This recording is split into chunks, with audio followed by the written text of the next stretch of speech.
যারা মুমিন মুত্তাকি তারা কখনো গুনাহ করে নিজের নফসের উপরে জুলুম করে ফেললে তখন তারা আল্লাহর দরবারে ক্ষমা চায়। আল্লাহ রাব্বুল আলামিন ছাড়া তাদের পাপ আর কে ক্ষমা করবেন? আল্লাহর নবীর সাহাবী হযরত আবু হুরায়রা রাদিয়াল্লাহু তাআলা যখন আয়াতটি শুনলেন উনি অত্যন্ত দুঃখিত হলেন। তিনি বলেন, আমি সাথে সাথে মদিনা সমস্ত মদিনা তালাশ করলাম কিন্তু মহিলাকে কোথাও আমি পেলাম না। ঘটনাক্রমে পরের দিন রাতের বেলা ওই মহিলা আবার আমার দরবারে আসলো, এসে বলল, হে আল্লাহর নবীর সাহাবী, বলেন না দেখি আমি যদি তওবা করি মহান আল্লাহ রাব্বুল আলামিন আমাকে মাফ করবেন কিনা? হযরত আবু হুরায়রা বলেন, আমি তখন মহিলাকে নবীজির জবানের সুসংবাদটা শুনিয়ে দিলাম যে আল্লাহর দরবারে তওবা করলে মহান আল্লাহ পাক রব্বুল আলামিন মাফ করে দেন। সুবহানাল্লাহ। আসসালামু আলাইকুম ওয়া রাহমাতুল্লাহি তাআলা ওয়া বারাকাতুহু। الحمد لله نحمده ونستعينه ونستغفره ونؤمن به ونتوكل عليه ونعوذ بالله من شرور أنفسنا ومن سيئات أعمالنا من يهده الله فلا مضل له ومن يضلله فلا هادي له ونشهد أن لا إله إلا الله وحده لا شريك له ونشهد أن سيدنا وسندنا وحبيبنا ومولانا محمدا عبده ورسوله الذي أرسل إلى الناس كافة بشيرا ونذيرا وداعيا إلى الله بإذنه وسراجا منيرا.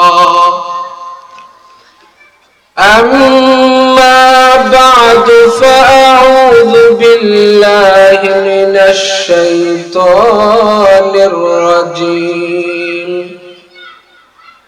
بسم الله الرحمن الرحيم. يا أيها الذين آمنوا توبوا إلى الله توبة نصوحا عسى ربكم أن يكفر عنكم سيئاتكم ويدخلكم جنات تجري من تحتها الأنهار.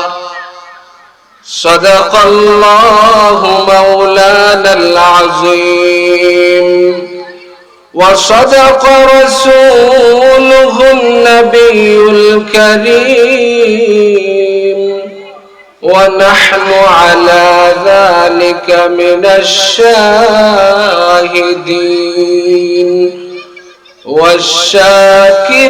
والشاكرين والحمد لله رب العالمين. وقال تعالى في شان حبيبه ومعشوقه ومحبوبه مخبرا وآمرا إن الله وملائكته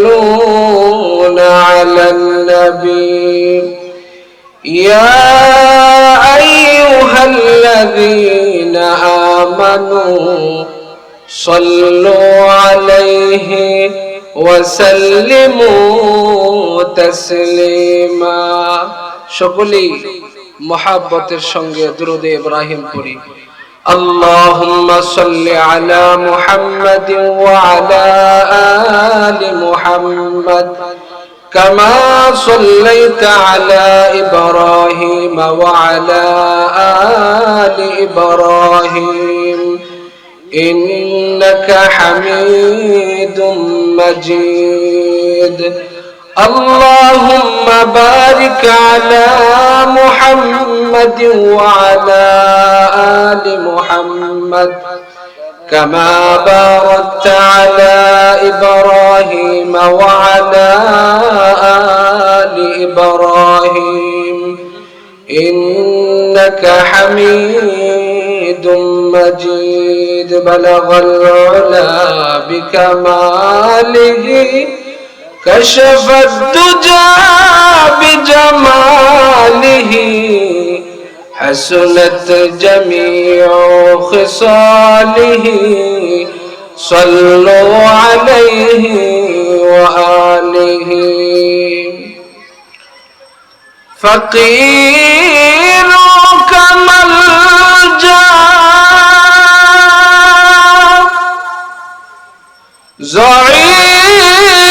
ضعيفك مأوى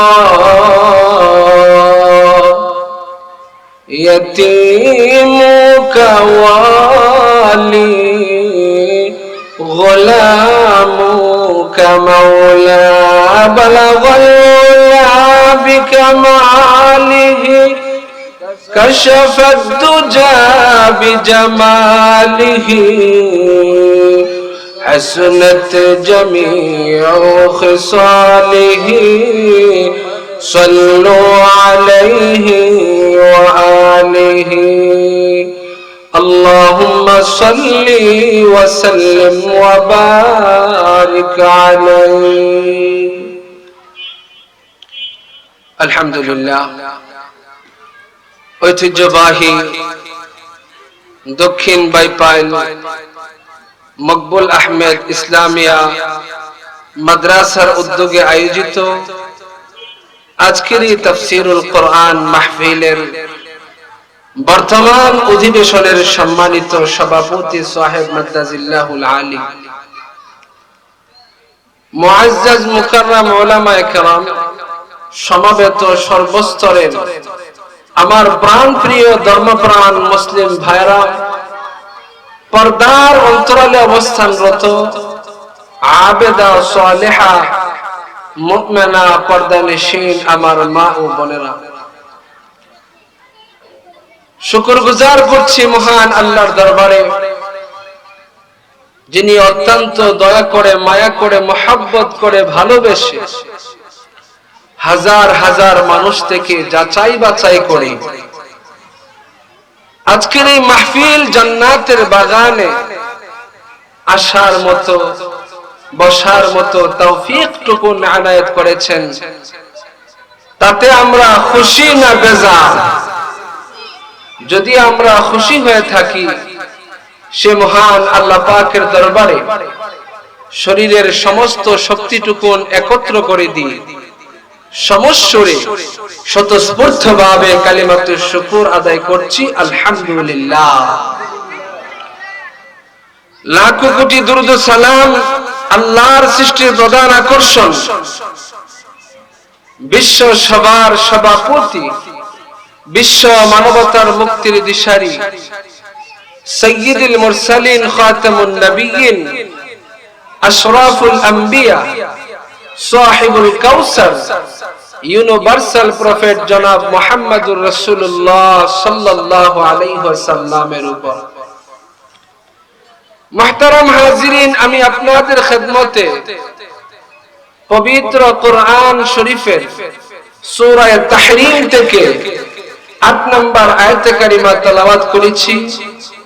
আমি আমার তেলাওয়াতকৃত আয়াতকে লক্ষ্য করে সংক্ষিপ্ত ভাবে কিছু কথা বলার চেষ্টা করব। আল্লাহ পাক আমাকে ইখলাসের সাথে বলার, আমাদের সকলকে আমলের নিয়তে শ্রবণ করার তৌফিক দান করুন। সকলে বলি আমিন। আমি আপনাদের খেদমতে যে আয়াতে কারিমা তেলাওয়াত করেছি, আমার তেলাওয়াতকৃত আয়াতের ভিতরে আল্লাহ সুবহানাহু ওয়া তাআলা যে বিষয়টি উল্লেখ করেছেন সেটি হচ্ছে কিভাবে আমরা ইহকালের শান্তি, পরকালের মুক্তি পাব। অত্যন্ত গুরুত্বপূর্ণ একটি বিষয়। আল্লাহ পাক রব্বুল আলামিন এই পৃথিবীতে 3 ভাগে ভাগ করে মাখলুকাত সৃষ্টি করেছেন। প্রথম ভাগ মাখলুকাত হচ্ছে মালাইকা, ফেরেশতা। এই ফেরেশতারা বস্তুর মজাও বোঝে না, সাজাও বোঝে না। এরা পুরুষও না, নারীও না। আল্লাহ পাক রব্বুল আলামিন আরেক প্রকার মাখলুকাত সৃষ্টি করেছেন হাইওয়ান। এরা বস্তুর মজা বুঝে কিন্তু সাজা বুঝে না। আপনি যদি একটা বিড়ালের সামনে একটি মাছ ধরে বলেন, হে বিড়াল সাবধান, এই মাছটা হচ্ছে আমার হক, সেটা খেলে কিন্তু পরকালে জবাবদিহি করতে হবে। এই কথা বললে কি বিড়াল মাছ খাওয়া ছেড়ে দিবে? মাছ খাওয়া ছাড়বে না, কারণ সে বস্তুর মজাটা বুঝে, কিন্তু বান্দার হক নষ্ট করলে যে সাজা হবে সেটা সে বুঝে না, কারণ হাইওয়ানের কোনো সাজা নাই। আল্লাহ পাক রব্বুল আলামিন ময়দানে মাহশরে বলবে, কুনতু তুরাবা, তোমরা মাটি হয়ে যাও। সাথে সাথে সমস্ত হাইওয়ান এগুলো মাটির সঙ্গে মিশে যাবে, মাটি হয়ে যাবে।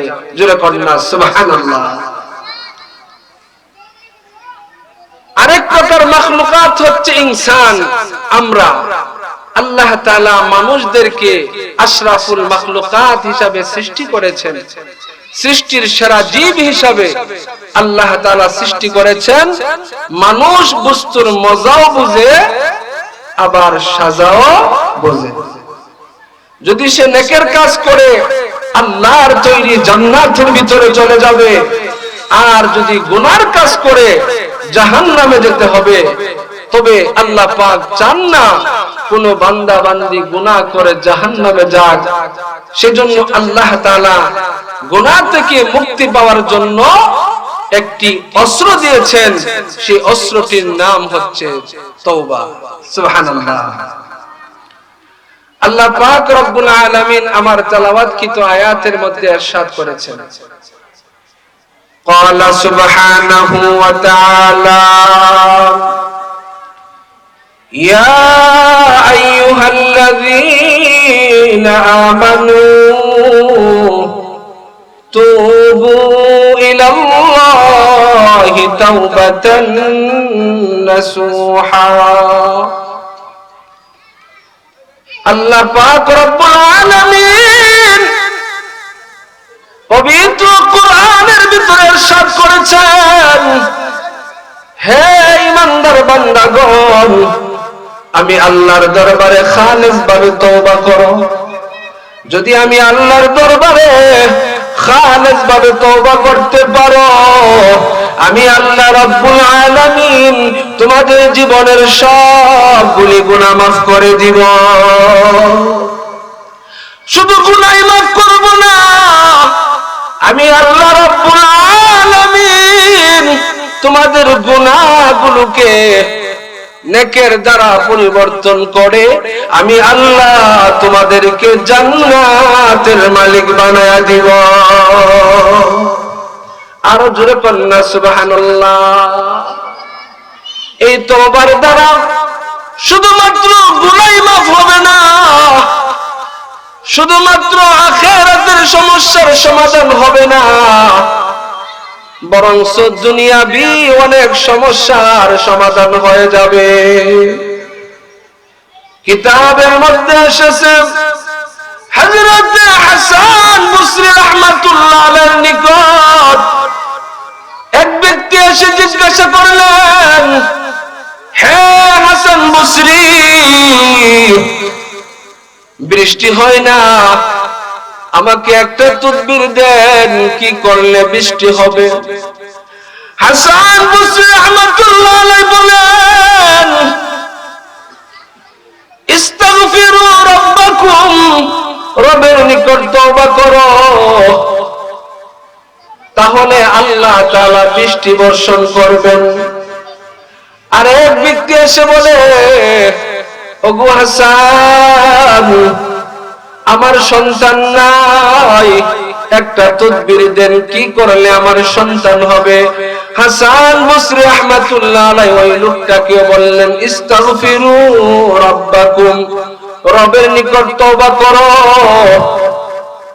আরেক ব্যক্তি এসে বলেন, ওগো হাসান, আমার নহরের মধ্যে পানি নাই, নহরের পানি শুকায় গেছে, যার কারণে জমির ফসল নষ্ট হয়ে যাচ্ছে, একটা তাদবীর দেন, কি করলে নহরের মধ্যে পানি আসবে?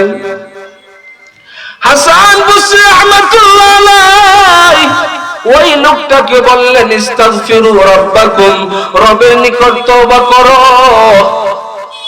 আরেক ব্যক্তি এসে বলেন, ওগো হাসান, আমার সংসারের অভাব অনটন দূর হয় না, একটা তাদবীর দেন, কি করলে সংসারের অভাব অনটন দূর হয়ে যাবে?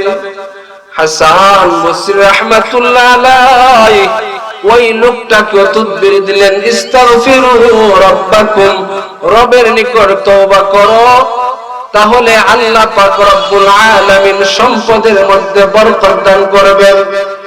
একটা লোক হাসান বসরি রাহমাতুল্লাহ আলাইহিকে প্রশ্ন করলেন, হে হাসান বসরি, আমরা চারজন লোক চারটা বিষয় আপনাকে জিজ্ঞাসা করেছি, আপনি চারজনকে একটাই তাদবীর দিয়েছেন রবের নিকট তওবা করার জন্য, আপনি কি এছাড়া আর কোন তাদবীর পারেন না নাকি?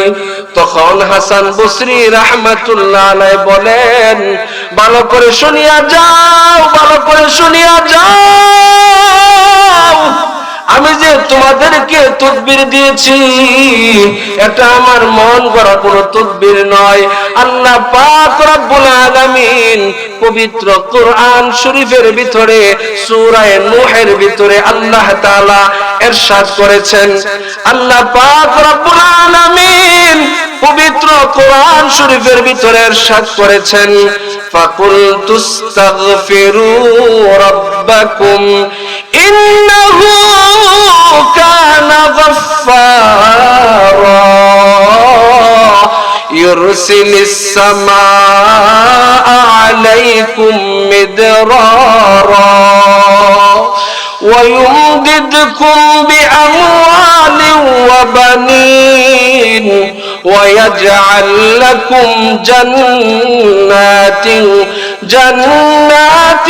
ويجعل لكم أنهارا الله أكبر আল্লাহ পাক রব্বুল আলামিন সূরা নূহের ভিতরে ইরশাদ করেন, আল্লাহ তাআলা নূহ আলাইহিস সালামকে ডাক দিয়া বলেন, হে নূহ পয়গম্বর, আপনার উম্মতেরা, আপনার জাতিরা আপনার কাছে জানতে চায় কি করে তাদের বৃষ্টি আসবে, আপনি তাদেরকে বলে দেন, ফাকুলতুস্তাগফিরু রাব্বাকুম, তোমরা রবের নিকট তওবা করো, তাহলে আল্লাহ রাব্বুল আলামিন ইউরসিলিস সামাআ আলাইকুম মিদরারা, যদি আল্লাহ রাব্বুল আলামিনের দরবারে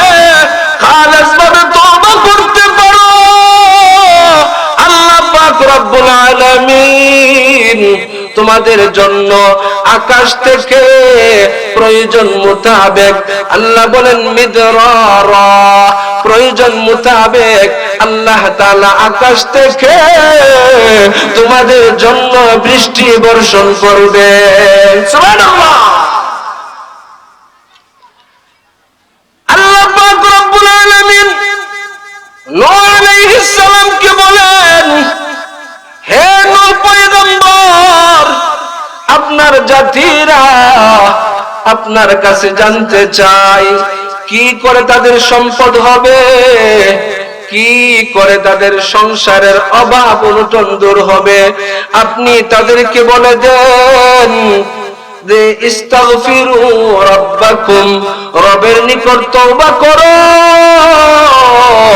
তাহলে আল্লাহ পাক রব্বুল আলামিন ওয়ায়ুমদিদকুম, তোমাদেরকে ইমদাদ করবে, তোমাদেরকে সাহায্য করবে, বিআমওয়াল, আল্লাহ তাআলা তোমাদেরকে মাল দ্বারা সাহায্য করে তোমাদের সংসারের অভাব অনটন দূর করে দিবে।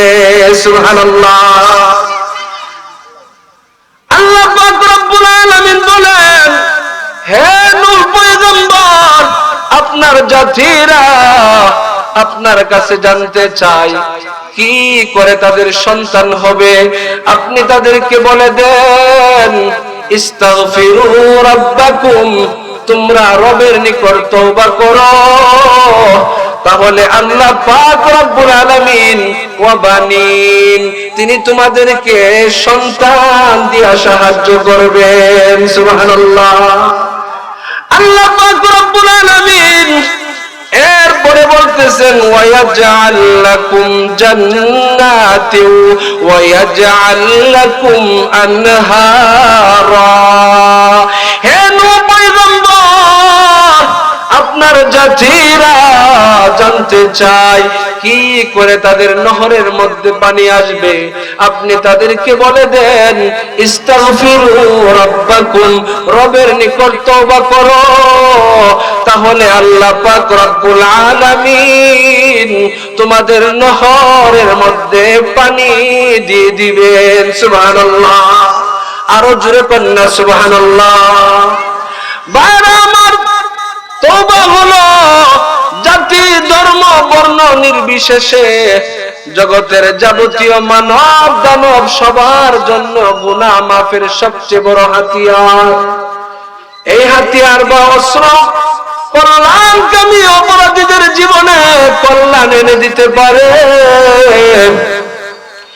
আল্লাহ পাক রব্বুল আলামিন বলেন, হে পৃথিবীর মানুষ, গুনাহ করেছো, আমি আল্লাহর দরবারে ফিরে আসো, আমি আল্লাহর দরবারে খালেস ভাবে তওবা করো, আমি আল্লাহ রব্বুল আলামিন তোমাদের জীবনের সবগুলি গুনাহ মাফ করে দিব।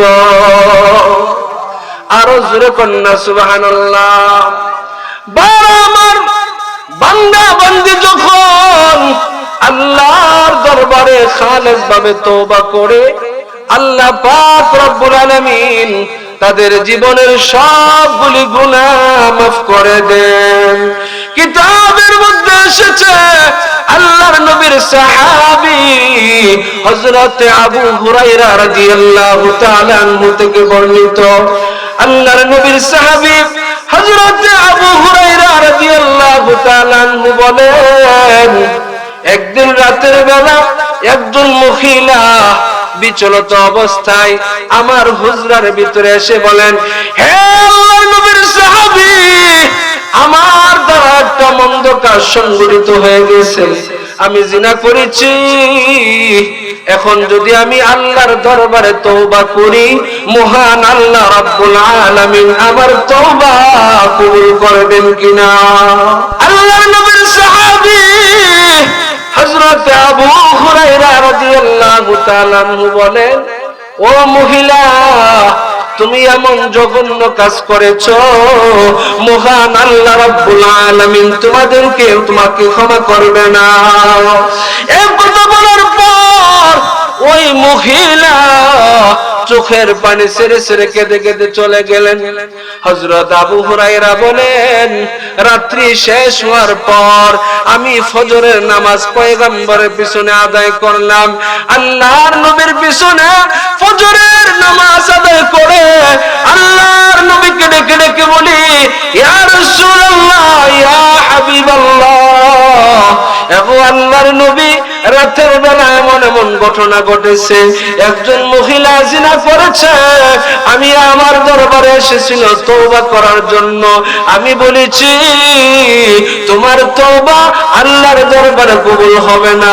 এই কথা শোনার পর মহিলা চোখের পানি ছেড়ে ছেড়ে চলে গেলেন। এবার আল্লাহর নবী, বিশ্ব নবী রাহমাতুল্লিল আলামিন হযরত আবু হুরায়রা রাদিয়াল্লাহু তাআলা আনহুকে ডাক দিয়া বলেন, হে আবু হুরায়রা, তুমি অত্যন্ত জঘন্য কাজ করেছো। হে আবু হুরায়রা, তুমি কি আল্লাহর কোরআনের ওই আয়াতটা তেলাওয়াত করো নাই? আল্লাহ পাক রব্বুল আলামিন কোরআনের মধ্যে বলেছেন, ওয়াল্লাযীনা ইযা ফাআলু ফাহিশাতান আও যালামু আনফুসাহুম যাকারুল্লাহা ফাস্তাগফিরু লিযুনুবিহিম ওয়া মান ইয়াগফিরুয যুনুবা ইল্লাল্লাহ। হে আবু হুরায়রা, তুমি কি আল্লাহর আয়াত তেলাওয়াত করো নাই? হযরত আবু হুরায়রা রাদিয়াল্লাহু তাআলা আনহু বলেন, নবীজির জবান থেকে যখন আমি শুনলাম, আল্লাহর নবী আমাকে আয়াত তেলাওয়াত করে শোনায়া দিলেন, ওয়াল্লাযীনা ইযা ফাআলু ফাহিশাতান আও যালামু আনফুসাহুম, যারা মুমিন মুত্তাকি তারা কখনো গুনাহ করে নিজের নফসের উপরে জুলুম করে ফেললে তখন তারা আল্লাহর দরবারে ক্ষমা চায়। আল্লাহ রাব্বুল আলামিন ছাড়া তাদের পাপ আর কে ক্ষমা করবেন? আল্লাহর নবীর সাহাবী হযরত আবু হুরায়রা রাদিয়াল্লাহু তাআলা আনহু যখন আয়াতটি শুনলেন, উনি অত্যন্ত দুঃখিত হলেন। তিনি বলেন, আমি সাথে সাথে মদিনা, সমস্ত মদিনা তালাশ করলাম, কিন্তু মহিলাকে কোথাও আমি পেলাম না। ঘটনাক্রমে পরের দিন রাতের বেলা ওই মহিলা আবার আমার দরবারে আসলো, এসে বলল, হে আল্লাহর নবীর সাহাবী, বলেন না দেখি আমি যদি তওবা করি মহান আল্লাহ রাব্বুল আলামিন আমাকে মাফ করবেন কিনা? হযরত আবু হুরায়রা বলেন, আমি তখন মহিলাকে নবীজির জবানের সুসংবাদটা শোনায়া দিলাম যে আল্লাহর দরবারে তওবা করলে মহান আল্লাহ পাক রব্বুল আলামিন মাফ করে দেন। সুবহানাল্লাহ। তখন মহিলা এই সুসংবাদটা শুনে আনন্দ চিত্তে আর নিজেকে সামলা রাখতে পারলো না। সাথে সাথে ওই মহিলা সিজদায় পড়ে গেল, আল্লাহকে ডাক দিয়া বলে, আল্লাহ, সত্যি তুমি রহমান, সত্যি তুমি রহিম। পৃথিবীর সবাই বিদায় করে দিলেও তুমি তোমার বান্দীকে বিদায় করতে পারো না। সুবহানাল্লাহ। ভাইরা আমার, আল্লাহ পাক রব্বুল আলামিন পবিত্র কোরআনের ভিতরে ইরশাদ করেছেন, নব্বি ইবাদি আন্নী আনাল গফুরুর রহিম। হে নবী, আপনি আমার বান্দাদেরকে জানায়া দেন, নব্বি ইবাদি আন্নী আনাল গফুরুর রহিম। হে নবী, আপনি জানায়া দেন আমি আল্লাহ রাব্বুল আলামিন অত্যন্ত ক্ষমাশীল, দয়ালু। সুবহানাল্লাহ। আর যদি তারা আমি আল্লাহর দরবারে ক্ষমা না চাই, আমি আল্লাহর দরবারে যদি তওবা না করে, তাদেরকে জানায়া দেন আমি আল্লাহর শাস্তি অত্যন্ত ভয়াবহ শাস্তি। জোরে কন্না নাউজুবিল্লাহ। ভাইরা আমার, বান্দা বান্দী শয়তানের ধোঁকায় পড়ে যত বড় গুনাহ করুক না কেন আল্লাহর দরবারে অনুতপ্ত হইয়া খালেস ভাবে যদি তওবা করতে পারে মহান আল্লাহ রাব্বুল আলামিন তাদের জীবনের সবগুলি গুনাহ মাফ করে দেন। হাদিস শরীফের মধ্যে এসেছে আল্লাহর নবীর সাহাবী হযরত সালাবাতুল আনসারী রাদিয়াল্লাহু তাআলা আনহু, ওনার বাড়ি মক্কায়। নবীজির আরেকজন সাহাবী যার নাম সাঈদ ইবনে আব্দুর রহমান, ওনার বাড়ি হলো মদিনায়। পয়গম্বর যখন মক্কা থেকে মদিনায় হিজরত করে চলে গেলেন, সেখানে যাওয়ার পর পয়গম্বর সালাবাতুল আনসারী সাঈদ ইবনে আব্দুর রহমান এই দুইজনের মধ্যে ভ্রাতৃত্ব সৃষ্টি করে দিয়েছে। তোমরা একজন আরেকজনের ভাই, একজন আরেকজনের দেখাশোনা করবে। তাবুকের যুদ্ধে আল্লাহর নবী হযরত সালাবাতুল আনসারী রাদিয়াল্লাহু তাআলা মুখে ডাক দিয়া বলেন, ওরে সালাবা, তুমি আমার সঙ্গে জিহাদের ময়দানে চলো। তোমার স্ত্রীকে দেখাশোনা করবে তোমার ভাই সাঈদ ইবনে আব্দুর রহমান। সাহাবায়ে কেরাম আল্লাহর নবীকে এত ভালোবেসেছেন, আল্লাহর নবীকে এত মহব্বত করেছেন, আল্লাহর নবীর জন্য কলিজার টুকরা সন্তান নিজের আদরের স্ত্রীকে পর্যন্ত দূরে সরায় দিত। আল্লাহর নবীর সাহাবীরা আল্লাহর নবীজিকে নিজের কলিজার চাইতে বেশি ভালোবেসেছেন। কিতাবের মধ্যে এসেছে মায়ার নবী, বিশ্ব নবী রাহমাতুল লিল আলামিন যেদিন দুনিয়ার জমিন থেকে বিদায় হয়ে যাবেন, আল্লাহর নবীর অন্তিম সময় নবীজির সঙ্গে সাহাবায়ে কেরাম জীবনের শেষ দেখা করতেছে। সব সাহাবায়ে কেরাম নবীজির সঙ্গে শেষ দেখাটা করার জন্য আসতেছে। নবীজি তাকায় দেখেন তাদের সিরিয়ালের ভিতরে নবীজির ছোট্ট সাহাবী হযরত আনাস রাদিয়াল্লাহু তাআলা মুখে দেখা যায় না। আল্লাহর নবী ডাক দিয়ে বলেন, ও আমার সাহাবীরা, আমার আনাস কোথায়? আনাসকে না দেখলে আমার ভালো লাগে না। তখন একজন সাহাবী বলেন, ইয়া রাসূলুল্লাহ, ইয়া হাবিবাল্লাহ, আপনার সাহাবী হযরত আনাস রাদিয়াল্লাহু তাআলা পাহাড়ে চলে গেছে। আল্লাহর নবী ডাক দিয়ে বলেন, সাহাবীরা যাও যাও যাও, আমার আনাসকে আমার দরবারে নিয়ে আসো। সাহাবায়ে কেরাম আনাস রাদিয়াল্লাহু তাআলা মুখে গিয়ে বলেন, ও আনাস, আল্লাহর নবী তোমাকে আহ্বান করেছে, নবীজি তোমাকে ডেকেছে, জলদি করে চলো। আনাস রাদিয়াল্লাহু তাআলা নূর কলিজাতে রাসূলের ভালোবাসা ভরপুর ছিল। আল্লাহর নবীর কথা শুনে হযরত আনাস রাদিয়াল্লাহু তাআলা আর দেরি করলেন না, সাথে সাথে নবীজির দরবারে চলে আসলেন। আসার পর আল্লাহর নবী আনাস রাদিয়াল্লাহু তাআলা মুখে ডাক দিয়া বলে, ওরে আনাস, তুমি কেন আমার থেকে দূরে দূরে থাকো? আমি কি তোমার কোনো হক নষ্ট করেছি? হযরত আনাস রাদিয়াল্লাহু তাআলা আনহু কাদা কাদা কণ্ঠে আল্লাহর নবীকে ডাক দিয়া বলেন, ইয়া রাসূলুল্লাহ, ইয়া হাবিবাল্লাহ, এগো আল্লাহর নবী, আপনি আমার কোনো হক নষ্ট করেন নাই। আমি কেন আপনার থেকে দূরে দূরে থাকি? আপনি কি জানেন ওগো পয়গম্বর, আপনার যে মৃত্যুর যন্ত্রণা হতেছে আমি আনাস এটা সহ্য করতে পারি না।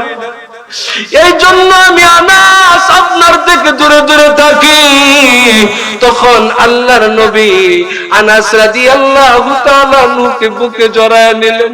আনাস রাদিয়াল্লাহু তাআলা আনহু আল্লাহর নবীর চেহারার দিকে তাকাইয়া চোখের পানি ছেড়ে ছেড়ে বলেন, ইয়া রাসূলুল্লাহ, ইয়া হাবিবাল্লাহ, এগো আল্লাহর নবী, আমি আনাস যখন ছোট্ট ছিলাম আমার মা আপনাকে আপনার নিকট দিয়ে গিয়েছিল আপনার খেদমত করার জন্য। নবী গো, আপনার খেদমত করে আমি আনাস তৃপ্তি পাই নাই। আমি চাই আপনি যুগের পর যুগ বেঁচে থাকেন, আমি আনাস আপনার খেদমত করে করে যাই। সুবহানাল্লাহ। ভাইরা আমার, সাহাবা কেরাম নিজেদের জীবনের চাইতে আল্লাহর নবীকে বেশি ভালোবেসেছেন, ঠিক কিনা জোরে বলেন।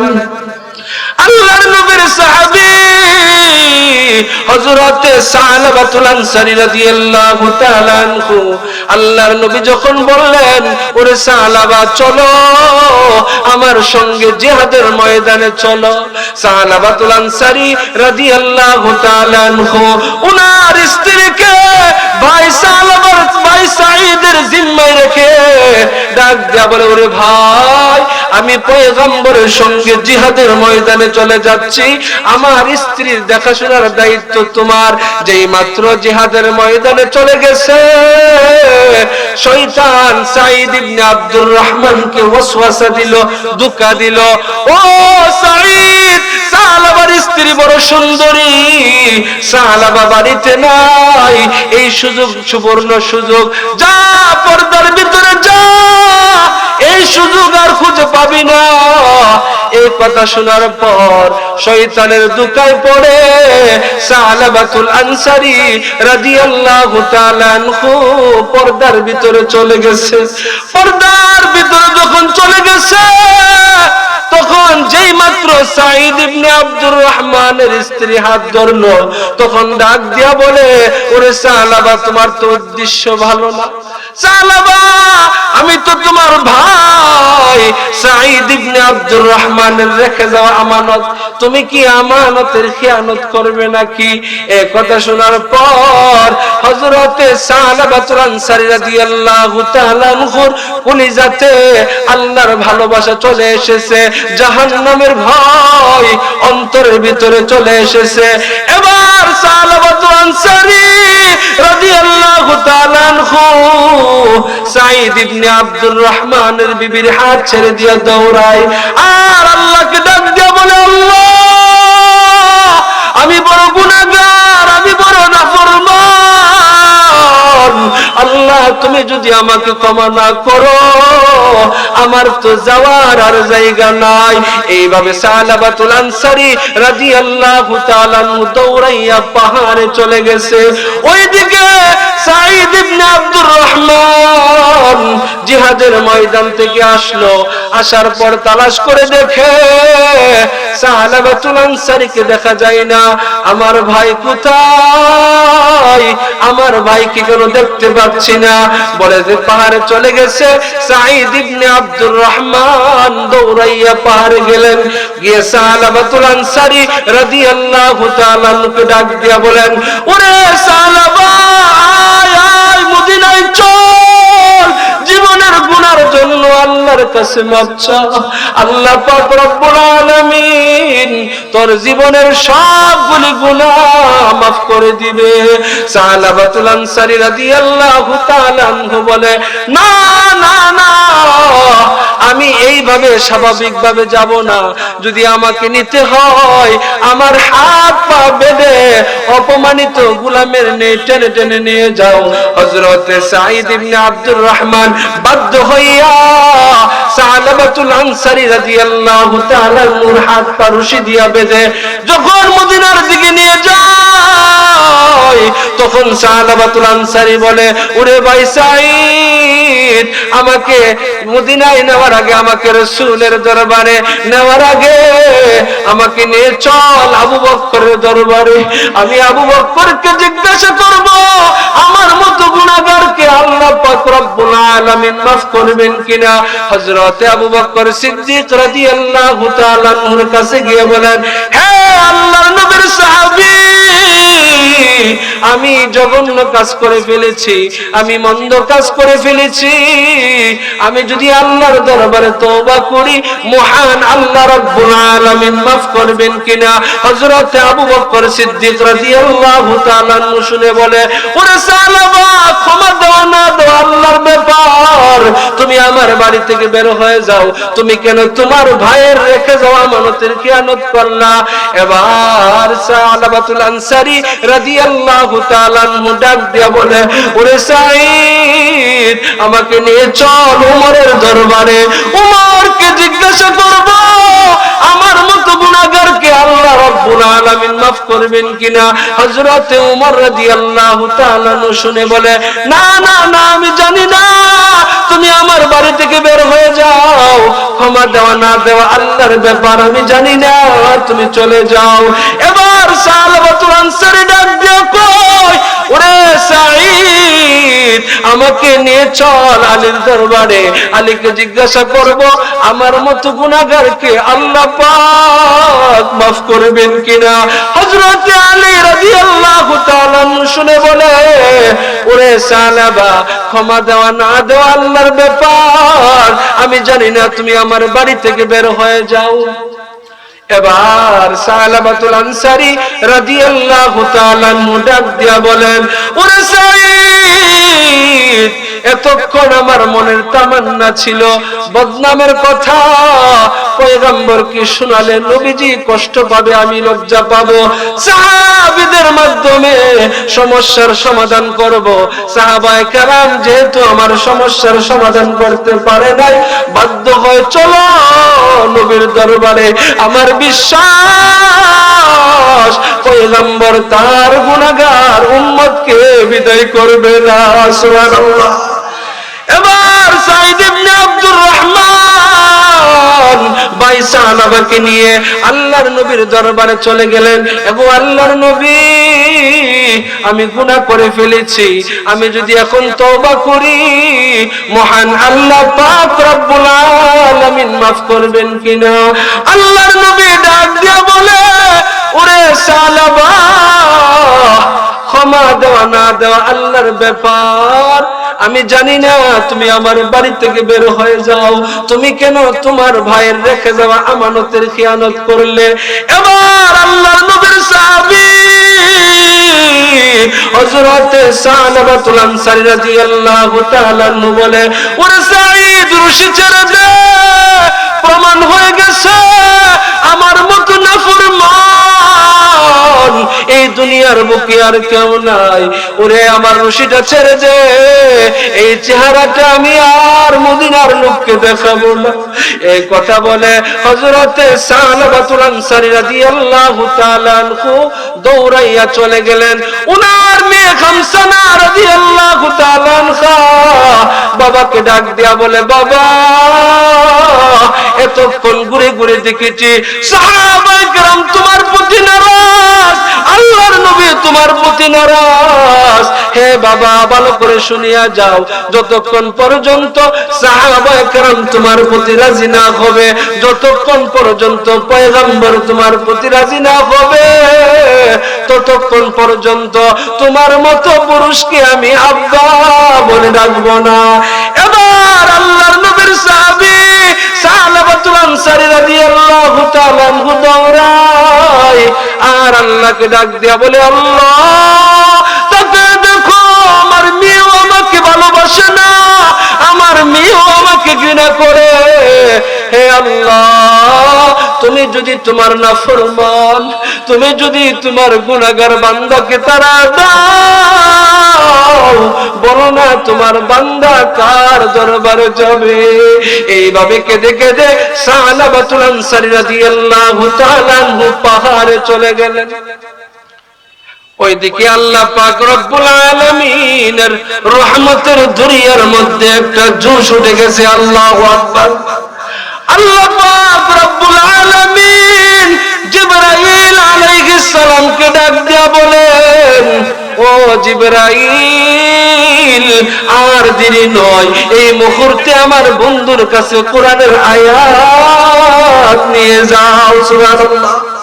জিবরাইল আলাইহিস সালাম কোরআনের আয়াত নিয়ে চলে আসলেন। আল্লাহর নবীকে ডাক দিয়া বলেন, হে পয়গম্বর, এই পৃথিবীর মানুষের সৃষ্টিকর্তা কে? এই পৃথিবীর মানুষের মালিক কি আপনি না আল্লাহ? আল্লাহর নবী বলেন, আল্লাহ যদি আল্লাহ হয়ে থাকে আপনি কেন সাহাবাকে তাড়ায় দিলেন? হে পয়গম্বর, আল্লাহ পাক রব্বুল আলামিন সালাবাতুল আনসারীর তওবা কবুল করে মহান আল্লাহ রব্বুল আলামিন কোরআনের আয়াত নাযিল করে দিয়েছেন। সুবহানাল্লাহ। আল্লাহ পাক রব্বুল আলামিন বলেন ওয়াল্লাযীনা ইযা ফাআলু ফাহিশাতান আও যালামু আনফুসাহুম যাকারুল্লাহা ফাস্তাগফারু লিযুনুবিহিম ওয়া মান ইয়াগফিরুয যুনুবা ইল্লাল্লাহ। আল্লাহ পাক রব্বুল আলামিন বলেন যারা মুমিন মুত্তাকি তারা গুনাহ করে করে নিজের নফসের উপরে জুলুম করে ফেললে তখন তারা আল্লাহর দরবারে ক্ষমা চায়, আল্লাহর দরবারে তওবা করে। আর তারা জানে তাদের গুনাহ কোনো পীরে মাফ করতে পারবে না, তাদের গুনাহ কোনো ওলি মাফ করতে পারবে না ইল্লাল্লাহ, একমাত্র আল্লাহ রব্বুল আলামিন ছাড়া। সুবহানাল্লাহ। এই কথা শোনার পর যখন কোরআনের আয়াত নাজিল হয়ে গেছে তখন আল্লাহর নবী হযরত আবু বকর সিদ্দিক রাদিয়াল্লাহু তাআলা আনহুকে ডাক দিয়া বলেন, ওরে আবু বকর জলদি করে যা সাহাবাকে তালাশ করে নিয়ে আস। তখন হযরত ওমর রাদিয়াল্লাহু তাআলা আনহু বলেন, ইয়া রাসূলুল্লাহ, সাহাবাকে আমিও তাড়ায় দিয়েছি, আমাকে পারমিশন দেন আমি যাব। আরেকজন বলেন আমাকে পারমিশন দেন আমি যাব। হযরত সালমান ফারসি বলেন, ইয়া রাসূলুল্লাহ, আমি মুরব্বি সাহাবী, আমাকে পারমিশন দেন আমি যাব। এই চারজন সাহাবী রওনা হয়ে গেছে সালাবাতুল আনসারী তালাশে। ওনারা যেতে যেতে পাহাড়ের কাছে গেলেন, গিয়ে দেখেন কিছু লোকেরা ক্ষেত খামারে কাজ করতেছে। জিজ্ঞাসা করতেছে যে সালাবা নামের কোন লোককে দেখছো? তখন বলে যে না, আমরা সালাবা নামের কোন লোককে চিনি না, তবে একটা লোক আছে, ওই লোকটা পাহাড়ে গভীর রজনীতে পাহাড় থেকে একটা কান্নার আওয়াজ আসে, পাহাড় থেকে একটা কান্নার আওয়াজ আসে, আমরা ঘুমাতে পারি না, এমনকি আমাদের পশুগুলো পর্যন্ত খাবার খাই না। হযরত ওমর রাদিয়াল্লাহু তাআলা আনহু বলেন, ভাই আবু বকর, এটা সালাবা ছাড়া আর কেউ হবে না, চলো। পাহাড়ে গেলেন, গিয়ে দেখলেন হযরত সালাবাতুল আনসারী রাদিয়াল্লাহু তাআলা আনহু সিজদায় পড়ে কান্না করতেছে আর আল্লাহকে ডেকে ডেকে বলে, প্রভু তাকায় দেখো, বস্তির লোকেরা ঘুমায়, বস্তির লোকেরা স্ত্রী সন্তান নিয়ে আরামে ঘুমায়, পাখিগুলো বাচ্চাদেরকে নিয়ে ঘুমায়, জঙ্গলের পশুগুলো ঘুমায়, কিন্তু তোমার সালাবা নামক গোলামটা স্ত্রী সন্তান ছেড়ে দিয়া ক্ষমার আশায় তোমার দরবারে কান্না করতেছে। হে প্রভু, তোমার কি মায়া লাগে না? তোমার কি দয়া লাগে না? এইভাবে কান্না করতেছে। তখন হযরত আবু বকর সিদ্দিক রাদিয়াল্লাহু তাআলা আনহু ডাক দিয়া বলেন, ওরে সালাবা, আর কান্না করিস না, মহান আল্লাহ রাব্বুল আলামিন তোর তওবা কবুল করে কোরআনের আয়াত নাযিল করে দিয়েছে। সুবহানাল্লাহ। এবার সালাবাতুল আনসারী রাদিয়াল্লাহু তাআলা আনহু মহান আল্লাহর দরবারে শুকরিয়া আদায় করলেন। ওনারা পাঁচজন মিলে রওনা হয়ে গেছে। যেই মাত্র মদিনার বর্ডারে এসেছে, এমনি শুনতে পেল হযরত বেলাল রাদিয়াল্লাহু তাআলা আনহু আযান দিতেছে। বেলাল রাদিয়াল্লাহু তাআলা আনহু আযান দিচ্ছে। ওনারা মসজিদে গেলেন, নবীজির পিছনে নামাজে দাঁড়ালেন। আল্লাহর নবী নামাজে দাঁড়াইয়া সূরা তাকাসুর তেলাওয়াত করতেছে। আল্লাকুমুত তাকাসুর। যেই মাত্র নবীজি এই আয়াত তেলাওয়াত করেছে, এমনি সাহাবা کرام শুনতে পেলেন কে যেন একটা বিকট শব্দ করতেছে। তখন ডাক দিয়া বলেন, এত বিকট শব্দ কে করতেছে? মনে মনে ভাবতেছে। আবার নবীজি যখন বললেন হাত্তা যুরতুমুল মাকাবির, তখন আর একটা বিকট শব্দ শুনলেন, সাহাবায়ে কেরাম থরথর করে কাঁপতেছেন। নামাজের সালাম ফিরাইয়া সাহাবায়ে কেরাম তাকায় দেখেন পিছনে সালাবাতুল আনসারী রাদিয়াল্লাহু তাআলা জমিনে পড়ে গড়াগড়ি করতেছে। আল্লাহর নবী ডাক দিয়ে বলেন, ওরে সালমান, সালাবার মুখে পানি দে। হযরত সালমান ফারসি রাদিয়াল্লাহু তাআলা পার্স পরীক্ষা করে বলেন, ইয়া রাসূলুল্লাহ, পানি দেওয়ার কোনো প্রয়োজন নাই, আপনার সাহাবী সালাবাতুল আনসারী রাদিয়াল্লাহু তাআলা আনহু দুনিয়ার জমিন থেকে বিদায় হয়ে গেছে। সালাবাতুল আনসারী রাদিয়াল্লাহু তাআলা আনহু দুনিয়া থেকে বিদায় হয়ে গেছে। এবার আল্লাহর নবী আফসোস করে তার লাশের দিকে তাকায় আছে। ওনার মেয়ে খামসানা রাদিয়াল্লাহু তাআলা আনহা বাবার লাশকে জড়া ধরে বলে, বাবা, আমি বলেছিলাম যতক্ষণ পর্যন্ত সাহাবায়ে কেরাম তোমার প্রতি রাজি না হবে, পয়গম্বর তোমার প্রতি রাজি না হবে, ততক্ষণ পর্যন্ত তোমাকে আব্বু বলবো না। হে বাবা, তুমি তো আল্লাহর নবীকে রাজি করেছো, সাহাবায়ে কেরামকে রাজি করেছো, এমন কি আকাশের মালিক আল্লাহ রাব্বুল আলামিন কে রাজি করেছো। বাবা, আমি যে তোমাকে হারালাম, এখন আমি কাকে বাবা বলে ডাকবো? এইভাবে খামসানা রাদিয়াল্লাহু তাআলা যখন কান্না করতেছে, তখন আল্লাহর নবী খামসানাকে জড়া ধরে বলে, ও খামসানা, আর কান্দিস না, আর কাঁদতে হবে না। যদিও তোর বাবা দুনিয়ার জমিন থেকে বিদায় হয়ে গেছে, আমি ফিরত আনতে পারবো না, তবে আজকে থেকে বাকি জিন্দেগীর জন্য আমি পয়গম্বর তোর আব্বা হয়ে গেলাম। আর আস্তে কোন সুবহানাল্লাহ। বাইরে আমার আল্লাহর নবী, বিশ্ব নবী রাহমাতুল লিল আলামিন সাহাবীদেরকে বলেন, ও সাহাবীরা, আমার সাহাবাকে গোসল দাও, কাফন পরাও, আমি পয়গম্বর নিজে তার জানাজাটা পড়াবো। হযরত সালাবাতুল আনসারীকে গোসল দেওয়া হলো, কাফন পরানো হলো। আল্লাহর নবী জানাজার নামাজটা পড়ায় দিলেন। জানাজার নামাজ পড়াইয়া সালাবাতুল আনসারী রাদিয়াল্লাহু তাআলা নকে যখন নিয়ে যায়, আল্লাহর নবীর সাহাবীরা তাকায় দেখেন নবীজি উকি দিয়ে দিয়ে হাঁটতেছে। ডাক দিয়ে বলেন, হে আল্লাহর নবী, পাগুলো জমিনে লাগান না কেন? নিচে কি কাটা পড়েছে নাকি? তখন আল্লাহর নবী ডাক দিয়া বলে, ও সাহাবীরা, আমি যা দেখি রে, তোরা তো তা দেখোস নাই।